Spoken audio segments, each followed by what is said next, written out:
5টা। তাহলে 5 into 2 কত হবে? 10টা। আর যদি আমি 2টা মাল্টিপ্লাই করে দিতাম তাহলে প্রথমেই তো চলে আসতো 10.8। তুমি বলবে স্যার 10.8 তো ঠিকই আছে, 10টাই নিতাম।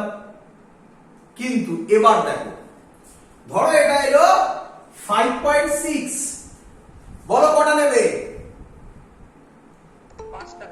5টা। বলো 2 মাল্টিপ্লাই করলে অ্যানসার কত? কিন্তু আমি 2 into 5.6 করে দিলে অ্যানসার কত? 11.2। বুঝতে পারছো কেন 2টা মাল্টিপ্লাই করিনি?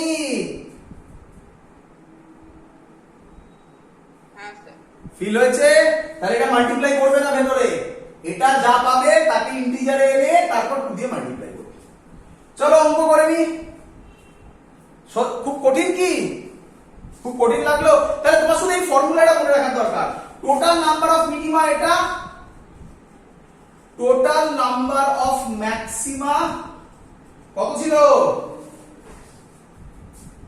2d by lambda plus 1। That's all. এইটা মনে রেখে দাও, আর কিচ্ছু লাগবে না, আর কিচ্ছু লাগবে না। চলো কোশ্চেন করি আমরা। সহজ সহজ কোশ্চেন, আর কিছু নেই। এবার যাই দিক না কেন তুমি আরামসে পারবে। আমাকে কে বলবে এই নাম্বার অফ ম্যাক্সিমা মিনিমা সব সময় ইউজ হবে?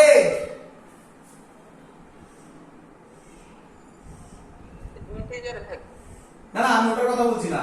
আমি বলছি নাম্বার অফ ম্যাক্সিমা মিনিমা সব অঙ্কে ইউজ হবে না, কোন অঙ্কে এটা ইউজ হতে পারে? যখন lambda and D are comparable. তাহলে প্রথম অঙ্ক তোমাকে দিচ্ছি, কি বলেছে? S1 আর S2 এর মধ্যে ডিসটেন্স 2 ল্যামডা। কত বলেছে? 2 ল্যামডা। বলো বুঝলে কিনা এত অবধি?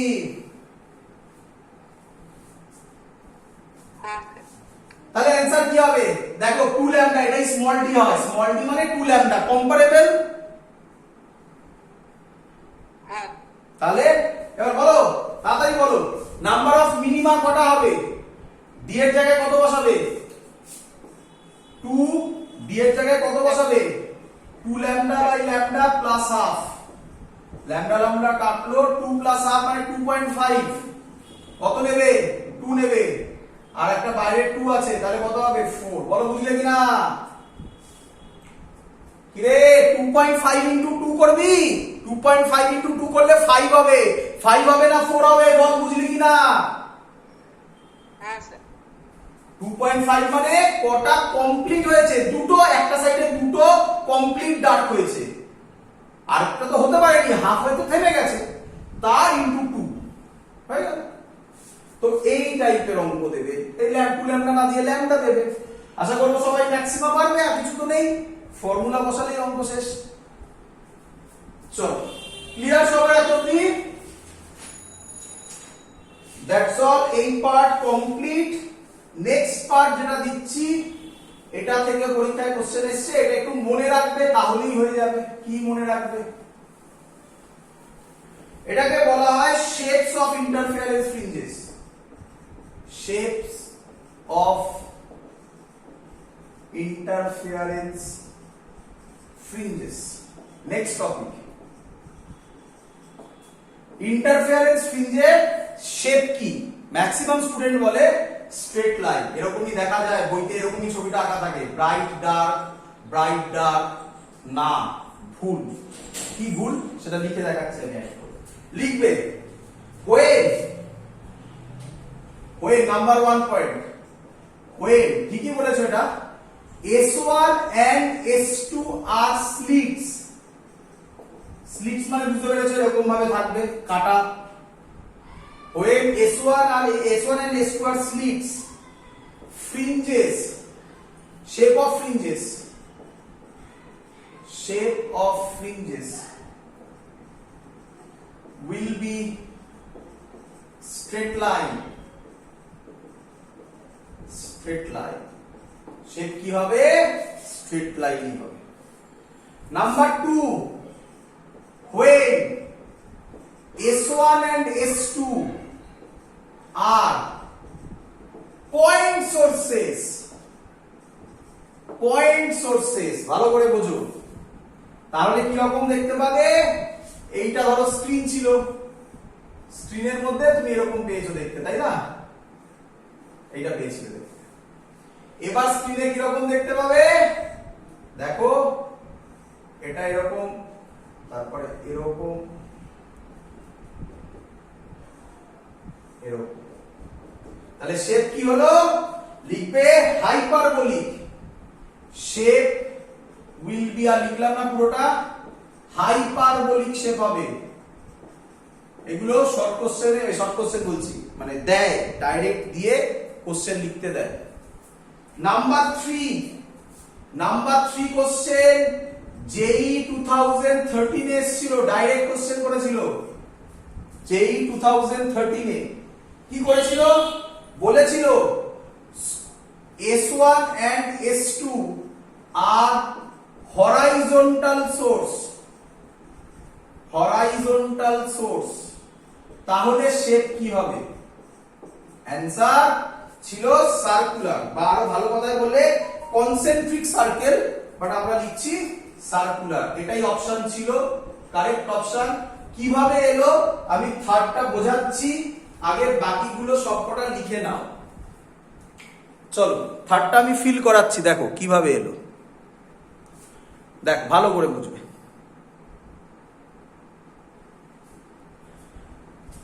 চলো থার্ড পয়েন্টটা যেটা এলো, সেটা কেন এলো বোঝো।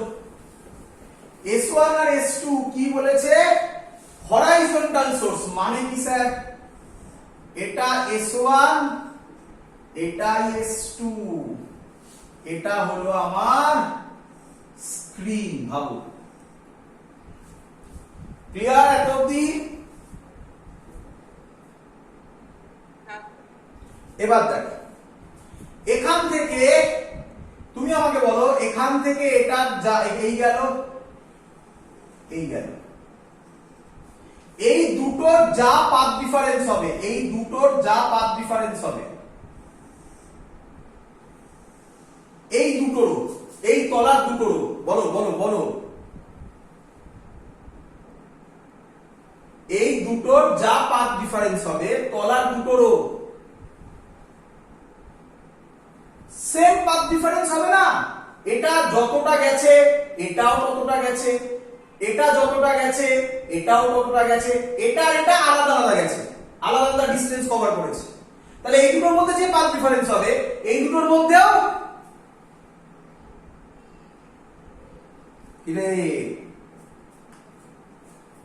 Same same.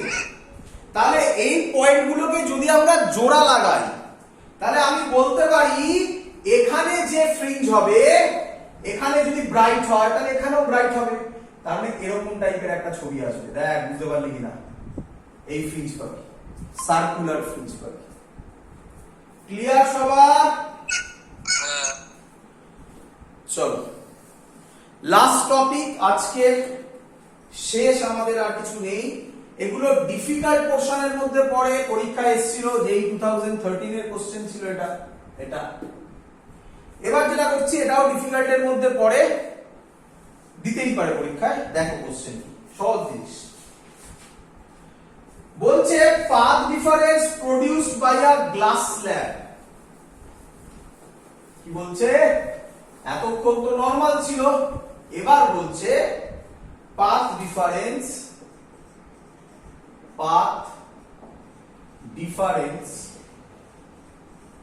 produced by a glass slab। Sir এর মানে কি? এর মানে কি বোঝ। ধর আমাদের এরকম ছিল ছবি, এটার সাথে তোরা হ্যাবিচুয়েটেড, এই লাইট গেল এখান থেকে, এই লাইট গেল এখান থেকে, এই গেল এখান থেকে, এই গেল, সেন্টার ফ্রিঞ্জ ব্রাইট, আর এখানে কিছু একটা ফর্ম হবে, সেটা আমরা বার করব। এটার সাথে সবার হ্যাবিচুয়েটেড। এবার কি বলছে? বলছে এদের মধ্যে কোনো একটা পাথে একটা স্ল্যাব দিয়ে দিলি যার থিকনেস টি, রিফ্র্যাক্টিভ ইনডেক্স মিউ, কাচের দিতে পারিস, মানে গ্লাসের দিতে পারিস, অন্য কোনো মেটেরিয়াল দিতে পারিস, যা ইচ্ছে, তার থিকনেস টি আর রিফ্র্যাক্টিভ ইনডেক্স মিউ। তাহলে ফর্মুলা যেটা তোকে মনে রাখতে হবে, বলে দিই সব বোঝাবো, চিন্তা নেই, যেটা তোকে মনে রাখতে হবে তার ফর্মুলা হচ্ছে পাথ ডিফারেন্স হবে, একদম সোজা জিনিস, আগে লিখে নি, আগে বুঝে দেখি, তারপরে কনসেপ্ট বোঝাবো। পাথ ডিফারেন্স হবে ডি, সরি মানে এখানে হবে টি ধরেছি, টি মিউ মাইনাস 1, পাথ ডিফারেন্স হবে এটা টি মিউ মাইনাস 1, আর কিছু নেই, এইটুকুনি মনে রাখলেই গল্প শেষ। আর কি, আর ফ্রিঞ্জ শিফট হবে, ফ্রিঞ্জ শিফট হবে y is equal to mu minus 1 into t capital D by small d, that's all, এইটুকুনি জিনিস, আর কিচ্ছু নেই। চলো কোশ্চেন হলো স্যার কিভাবে, কনসেপ্ট কি, তোমাকে এইগুলো মনে রাখতে হবে, এইগুলো মনে রাখতে পারলে শেষ। কোশ্চেন কিভাবে এলো আমি তোমাকে ফিল করে দেখাবো, জিনিস একটু বড়, বাট ফাইনালি যখন তুমি অ্যান্সার গুলো পেয়ে যাবে বুঝতে পারবে আচ্ছা স্যার এই ঘটনা ঘটলো। এই দুটো ফর্মুলা তোমায় মনে রাখতে হবে, যে পাথ ডিফারেন্স হয় স্ল্যাব দিলে মিউ মাইনাস 1 ইনটু টি, আর ফ্রিজ শিফট হবে ওই ডিসটেন্স, y মানে কি ডিসটেন্স, এটাকে y বলে, তার মানে আগে যখন স্ল্যাব ছিল না তখন যেখানে ফর্ম হতো তার থেকে এতটা শিফট হবে। চলো এবার আমরা এটা বোঝাবো কিভাবে হলো স্যার। চলো এটা বুঝতে গেলে আগে তোমাকে যেটা বুঝতে হবে সেটা হচ্ছে এই জিনিসটা, আমাকে বলো এয়ারে লাইটের স্পিডকে কি বলা হয়, মানে কত দিয়ে ডিনোট করা হয়, ভ্যালু চাইছি না, কি দিয়ে ডিনোট করা হয় বলো। C, very good, C. আচ্ছা যদি কোনো রিফ্র্যাক্টিভ ইনডেক্স মিউ হয় তাতে লাইটের স্পিড কি দিয়ে ডিনোট হবে, সি হবে না অন্য কিছু হবে? না না, শুধু তাতে লাইটের স্পিড, আমি তার রিফ্র্যাক্টিভ ইনডেক্স চাইছি না, তুমি ঠিক বলেছো, সেখানে ভি হবে, আর ফর্মুলাটা হবে মিউ এর ফর্মুলা সি বাই ভি, তাই না? একদম। চলো এবার বোঝো লজিকটা ফিল করো। ধরো একটা লাইট যাচ্ছে, এই জায়গাটা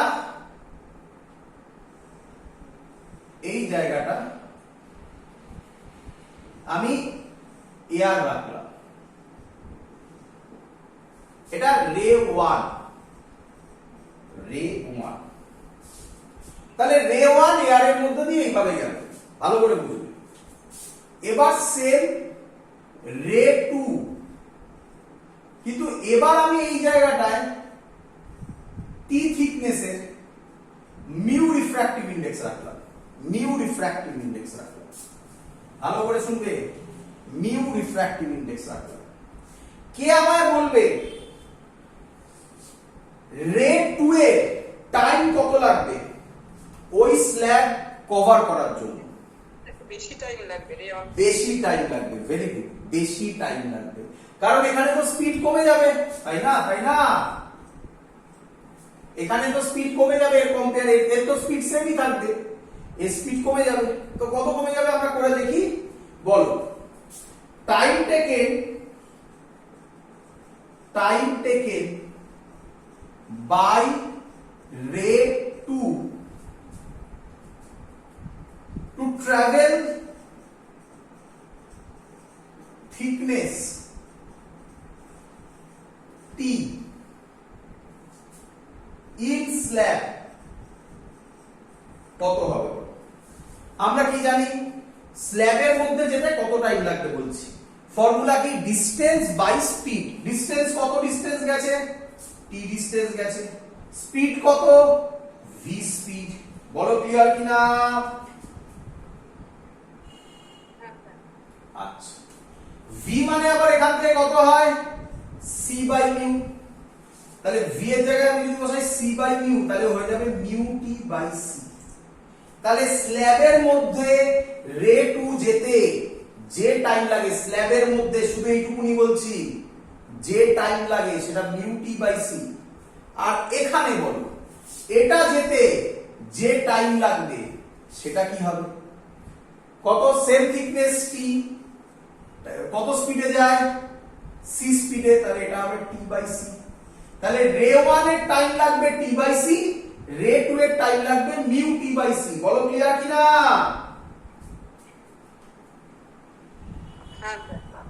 চলো আচ্ছা আমি বলতে পারি, তাহলে ভালো করে দেখবে, আমি বলতে পারি এখানে যে টাইম লাগবে সেটা মিউ টি বাই সি, আর এখানে যে টাইম লাগছে টি বাই সি। ভালো করে দেখো, ভালো করে দেখো, তাহলে সেকেন্ডটাতে মিউ টাইম বেশি লাগবে। এটা টি বাই সি, এটা মিউ টি বাই সি, তাহলে সেকেন্ডটাতে মিউ টাইম বেশি লাগবে।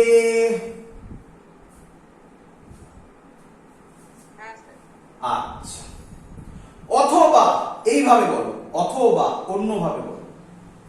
আচ্ছা টাইম, এটা হচ্ছে টাইম লেগেছে, সাবধান ভুলিও না, তোমাদের কোথায় ভুল হয়ে গেল তো, টাইম লিখেছি তো আবার টি লিখেছি, টি মানে কিন্তু থিকনেস, আমি টি মানে থিকনেস ধরেছি। আচ্ছা এখানে টাইম লেগেছে টি বাই সি, মানে এখানে থিকনেস হচ্ছে টি, এই ডিসটেন্সটা হচ্ছে টি। আচ্ছা এখানে টাইম লেগেছে এটা, তার মানে এখানে ডিসটেন্স কত হয়ে গেল বলতে পারি এখন, যে ওর সাথে ইকুইভ্যালেন্ট হলে এটা যেন মিউ টি ডিসটেন্স ট্রাভেল করছে। বোঝো ভালো করে, এবার উল্টো কথা বলছি, ভালো করে বোঝো। এই ডিসটেন্সটা টি টাইম, এই সরি ভুল বললাম, এই ডিসটেন্সটা হচ্ছে টি। এইখানে কেন ছিল, এখানে ছিল টি বাই সি, তাহলে ডিসটেন্স বাই স্পিড, তাহলে ডিসটেন্সটা টি। এটা কি হচ্ছে মিউ টি বাই সি, তাহলে এটাই ডিসটেন্স হবে না। তার মানে যদি তুমি একটা রিফ্র্যাক্টিভ ইন্ডেক্সের স্ল্যাব রাখো তাহলে লাইট ভাববে যেন ওই স্ল্যাবের ডিসটেন্সটা হচ্ছে মিউ ইনটু স্ল্যাবের থিকনেস। বলো বুঝলে কিনা? হ্যাঁ স্যার। চলো ব্যাস এটাই মেইন জায়গা ছিল, আর তো কিছু নেই। তাহলে বলো আমাকে রে 1, রে 1 কত ডিসটেন্স ট্রাভেল করেছিল ওই স্ল্যাবটা, মানে ওই জায়গাটা যেটা এয়ার এর মধ্যে রেখেছিলাম? টি, তাই নয়? রে 1 টি ডিসটেন্স ট্রাভেল করলো। বলো এবারে পারা উচিত, রে 2 কত ডিসটেন্স ট্রাভেল করলো? ভেরি গুড, মিউ টি। তাহলে আমাকে বলো কে মিউ গ্রেটার দেন 1 জানো, এয়ার এর হচ্ছে 1, তারপরে যা হবে গ্রেটার দেন 1, তাহলে বলো কে বেশি ডিসটেন্স ট্রাভেল করলো? রে 2 বেশি ডিসটেন্স ট্রাভেল। তাহলে পাথ ডিফারেন্স, বেশি ডিসটেন্স মানে কি পাথ ডিফারেন্স বলতে পারি?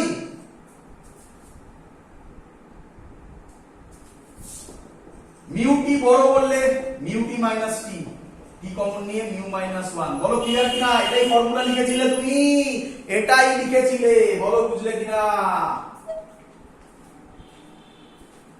ক্লিয়ার? হ্যাঁ। চলো নেক্সট লজিক বোঝো, নেক্সট লজিক বোঝো। তাহলে পাথ ডিফারেন্স এটা পাওয়া গেল। এবার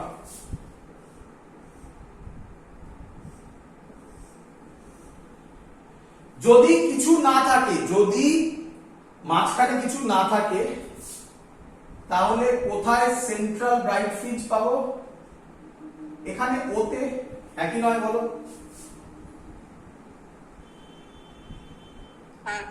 আচ্ছা ফিল করো আগে, কেন পেলাম বোঝো। এই ডিসটেন্সটা যা, এই ডিসটেন্সটাও সেম, S1 ও যা S2 ও তাই, তাই সেন্টারে ব্রাইট ফ্রিঞ্জ পেয়েছি। এবার ভাবো, আচ্ছা এখানে যদি এবার আমি একটা স্ল্যাব দিয়ে দিই, তাহলে কে বেশি ডিসটেন্স ট্রাভেল করবে তোমার মনে হয়, S1O না S2O?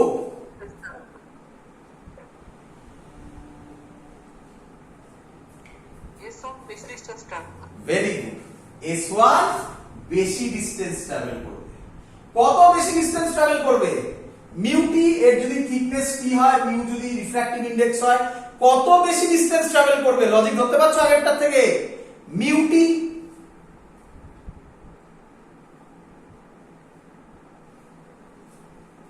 রে। হ্যাঁ স্যার। আচ্ছা, তাহলে এটা বেশি ডিসটেন্স ট্রাভেল করেছে। আমি চাই ব্রাইট ফ্রিঞ্জ কোথায় হবে, তাহলে বলো ওতে কি আর ব্রাইট ফ্রিঞ্জ হবে? না, যেটা হতে পারে, সেটা অন্য কোনো ব্রাইট ফ্রিঞ্জ হতে পারে, সেন্ট্রাল ব্রাইট ফ্রিঞ্জ আর হবে না ওতে। কি রে? তাহলে কে বেশি ডিসটেন্স ট্রাভেল করেছে? S1। তাহলে ব্রাইট হতে গেলে, সেন্ট্রাল ব্রাইট হতে গেলে S2 কেও বেশি ডিসটেন্স ট্রাভেল করতে হবে। কি মনে হয় তো, S2 যদি নিচের দিকে আরো যায় তাহলে কি বেশি ডিসটেন্স করবে না উপরের দিকে গেলে বেশি ডিসটেন্স ট্রাভেল করবে? উপরের দিকে গেলে বেশি। Very good. তাহলে নিয়ম সে সেন্ট্রাল ফ্রিঞ্জ কোথায় হওয়ার কথা ছিল? ওতে। এখন সেন্ট্রাল ফ্রিঞ্জ ওতে হবে না উপরের দিকে ও ড্যাশে হবে? ও ড্যাশে হবে। নিয়ম হচ্ছে যেদিকে স্ল্যাব থাকবে ফ্রিঞ্জ সেদিকে শিফট হবে।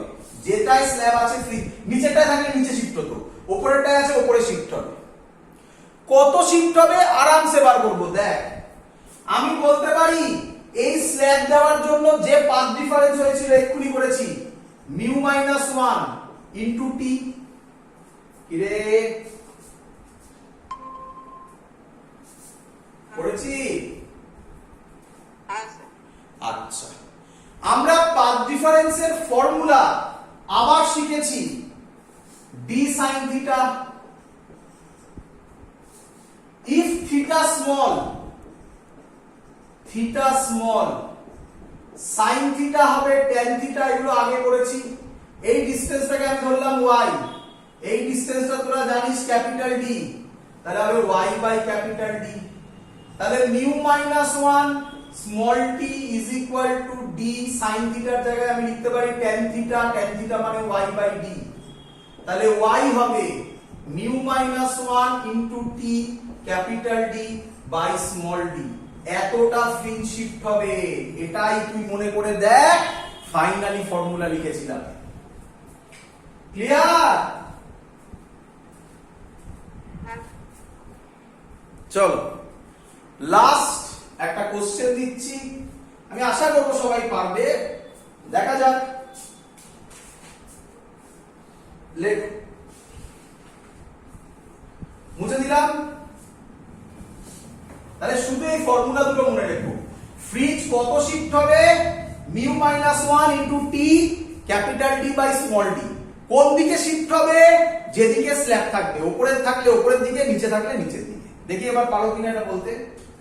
বলছে এরকম, এখানে একটা স্ল্যাব আছে যার থিকনেস মিউ1 টি1, আর এগুলো বলা আছে ভ্যালু। মিউ1 বলে দিয়েছে 2, টি1 বলে দিয়েছে 1 মাইক্রোমিটার। নিচেও একটা স্ল্যাব আছে, দুদিকে স্ল্যাব দিয়ে দিয়েছে। এটা মিউ2 টি2, মিউ2 বলে দিয়েছে 1.5, কোশ্চেন বলেছে টি2 কত হবে। Find T two such that central maxima is at P. P তেই হবে সেন্ট্রাল ম্যাক্সিমা, যেখানে হওয়ার কথা সেখানেই হবে। কিভাবে করবি আগে বল। প্রথম স্ল্যাব ফ্রিঞ্জকে কোন দিকে সরাবে? এটা ফ্রিঞ্জকে কোন দিকে সরাবে, উপরে না নিচে? উপরের দিকে। কত সরাবে? অ্যান্সার বলতে হবে। কত সরাবে? Mu minus 1 T1 capital D by small D. বল ঠিক করলাম কিনা? হ্যাঁ স্যার। বল এবার এই স্ল্যাব, নিচের স্ল্যাব ফ্রিজকে কোন দিকে সরাবে?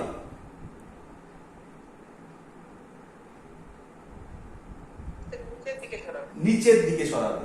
আচ্ছা নিচের দিকে যদি সরায় তাহলে কত সরাবে?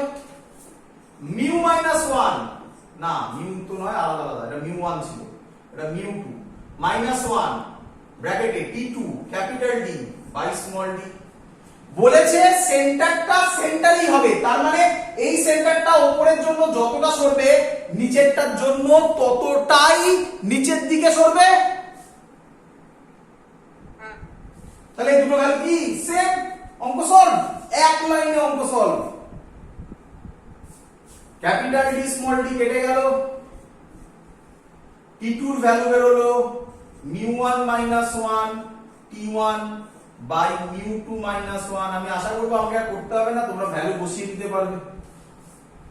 ক্লিয়ার? হ্যাঁ। That's all. YDSE আমাদের এখানেই শেষ। এরপরে ছোট একটা পোরশন আছে, তার মধ্যে থেকে কি বলে ডিফ্র্যাকশন একটা ছোট্ট পোরশন আছে, একটা টাইপেরই কোশ্চেন দেয়, রেয়ার কোশ্চেন দেয়, প্রায় দেয় না বললেই চলে। আর পোলারাইজেশন একটা পোরশন আছে, একদিনেই ওটা হয়ে যাবে, তো পরের দিন করলেই আমাদের wave optics complete. That's all, আজকে এত অবধি থাকলো।